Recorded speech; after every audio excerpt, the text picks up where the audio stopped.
バーチャーファイター2。今回はセガサターン版バーチャーファイター2をレビューします。セガサターン版バーチャーファイター2アーケード版1994年11月に稼働開始してから約1年後の1995年12月1日に発売された。その半年前にはバーチャーファイターリミックスが発売されております。最先端 3DCG 技術が用いられたアーケード版バーチャーファイター2。セガサターンへの完全移植することは難しいなど言われていましたが、グラフィックなど細かい部分を削るなどして移植されたサターン版。日本ではサターン初の総出荷本数100万本突破タイトル。セガ日本国内で販売したソフトの中で初のミリオンを達成したソフトでもあります。まさにバーチャーファイター神移植。セガサターンバーチャーファイターいいところ行きましょう。まずは1つ目、いろいろ削られているものの移植度は高くサターンを代表する神移植作品です。ほんとね、移植度が高く当時はすごく度肝抜かれました。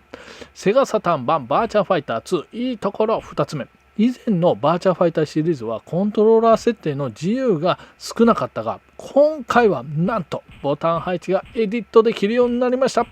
これでアケコンもパッドも好きな風にボタンを配置できたんで、もうすごく良かったです。サターン版バーチャーファイター2いいところ3つ目、バージョンが 2.0 と 2.1 の2種類を選ぶことができます。かなりこれ熱いですよね。バーチャーファイター2いいところ4つ目、 BGM もオリジナル音源とアレンジ音源が選ぶことができます。2種類の BGM 楽しめます。バーチャーファイター2いいところ5つ目、コンティニューした時のロードが短い。ロードないのかな。いやー、これはテンポがいいですよね、かなり。バーチャーファイター2いいところ6個目、操作感覚の移植度もかなりアーケードに近い感じで操作できます。かなりのクロートでないとわからないレベルの操作感覚を再現しております。アーケードに近い感じで家でできるのすごく良かった。バーチャーファイター2いいところ7個目、やはり今も実装されている段位認定モード。このモードネット対戦が一般的ではなかった時代、自分の実力を測るのに良かったです。でも今回しょぼい。ラウしか倒せなかったわ。バーチャーファイターいいところ8個目、今までのバーチャーファイターでデュラルは使えたのだが、今作のバーチャーファイターはなんと2種類のデュラルが使えます。銀のデュラルの他に金のデュラルが使えます。2種類のデュラルもうピカピカデュラルやもん。それではセガサターンバーチャーファイター2残念なとこ行きましょう。やはりCD メディアなんでロード時間が長い。これがやっぱり欠点ですよね、ロード時間。バーチャーファイター2残念なとこ2つ目、セーブデータの容量が大きい。だいたい格闘ゲームは基本的に少ないブロックなんですが、バーチャーファイター2は180ブロックを使用します。ちょっとしたシミュレーションゲーム並みにセーブデータのブロック使います。バーチャーファイター2残念なとこ3個目、ハードの性能を考えるとしょうがないのだが、やはりいろいろ削られております。この後のグラフィック比較のコーナーでちょっと分かりやすいところやってます。バーチャーファイター2残念なところ4つ目、セガサターンではオンライン対戦ができるゲームが存在したが、当時の技術ではサターン版バーチャーファイター2でオンライン対戦を実装することは難しかったのか、オンライン対戦は実装されていなかったです。結構何種類かあるんですけどセガラリーとかバーチャーファイター2残念なとこ5個目、 CPU の難易度が高い。イージーでプレイしても慣れないとリオンあたりでやられちゃうんですよね。これイージーやでいきなり喉輪で返されるからロード時間の比較いきましょう。まずはロード時間の比較。さあ、バーチャーファイターとバーチャーファイターリミックス。バーチャーファイター2同じセガサターンで戦闘までの処理速度見ていきましょう。やっぱりしょうがないですよね。ここはバーチャーファイター2が一番遅かったです。一番速いバーチャーファイター無印 1.41 秒差。バーチャーファイターリミックスとは 0.3 秒差30秒差、ほぼ差がないじゃないか。それではコンティニューの時間も見ていきましょう。ここでやはりロードがすごく長くなるんで多分考えたんでしょう。はい、バーチャーファイター 0.26 秒。ほぼロードなくてキャラ選択画面が削られた分かなりこうテンポがよくね、そのままアーケード版を楽しめることができました。途中でキャラが変えれないという欠点があるんですが、テンポはいいです。それでは行きましょう。今回はね、バーチャーファイター2、こちらの方に集中しましょう。プレイステーション3版、プレイステーション2版、そしてセガサターン版です。さすがにプレイステーション3版一番早いな、ロードないな。でプレイステーション2版とセガサターン版、順当な結果でしょう。さあそしてね、ライバルといえばやっぱり鉄拳2とね、バーチャーファイター2、こちらの方で比べていきましょう。さあロード時間差が出るのか。さあポールとジン、順はい、来ました。鉄拳2の方がね早いですね。5秒ぴったり5秒です。でその差はセガサターンの方がバーチャーファイター2の方が 2.26 秒ちょっと出ましたね。それではグラフィック&サウンド比較、こちらの方も見ていきましょう。はい、まずはバーチャーファイター、セガサターンのバーチャーファイターがねいかに進化していったか見てください。ラウステージです。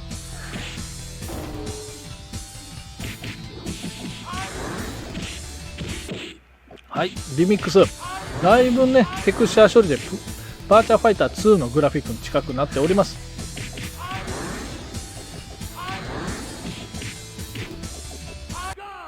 はい、バーチャーファイター2、明らかにね近いって言ってもバーチャーファイター2の方がやっぱり綺麗ですね。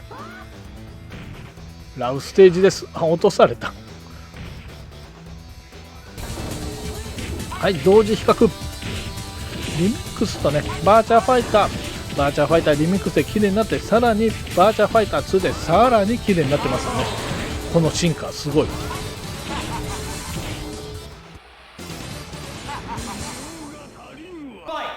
はい、次はバーチャーファイター2です。セガサターン版バーチャーファイター2、あれなんですよね、イカダじゃないんですよね。イカダの動きとかもない、ちょっと寂しいですよね。はい、イカダなんですよ。ほらイカダが斜めになったりね。でプレステ2版なんかフィルターがかかったようなグラフィックなんですよ。どの端子でやってもそうなんですよね。でプレイステーション3ダウンロード版です。これかなり綺麗ですね。やっぱり一番完成度が、移植度は多分一番高いと思います。はい、同時比較、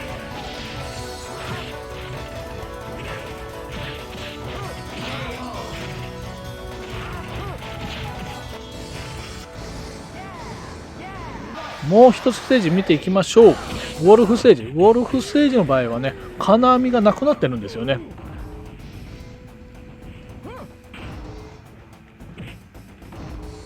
ウルフいけ。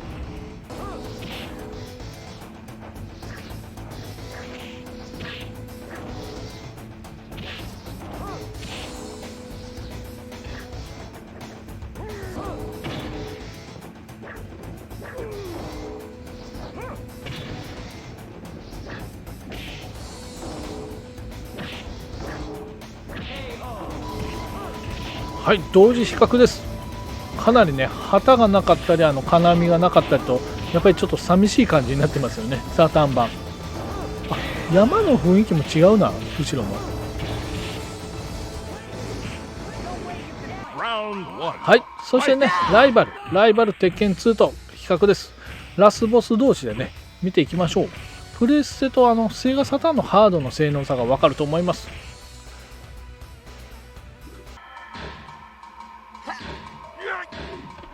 やはりこの時の鉄拳はそこまで綺麗じゃないんですよね。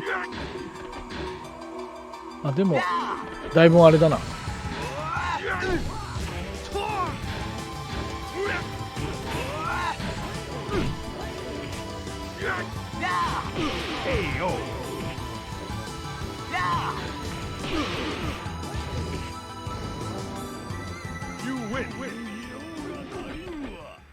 はい、ということで、今回はセガサターン版バーチャーファイター2、こちらの方をね勝手にレビューしました。今ボーナスステージのねデュラルやっております。デュラルステージ最初見た時、おおデュラルステージじゃんって思いましたよ。ということで個人的な評価に行きましょう。個人的な評価は星5つ中星5つでございます。いろいろね削られてはいるもののすごく両異色で、プレイした感じもアーケード版にね本当に近かった。本当近かったで、友達とねもう本当週末の夜集まってね、もう夜な夜なやったという思い出もあるこのバーチャーファイター2、かなりの異色といいね、このあれといい、もうすごく良かったです。すごく思い出のあるソフトの一つでございます。ということで今回の動画はここまでにしたいと思います。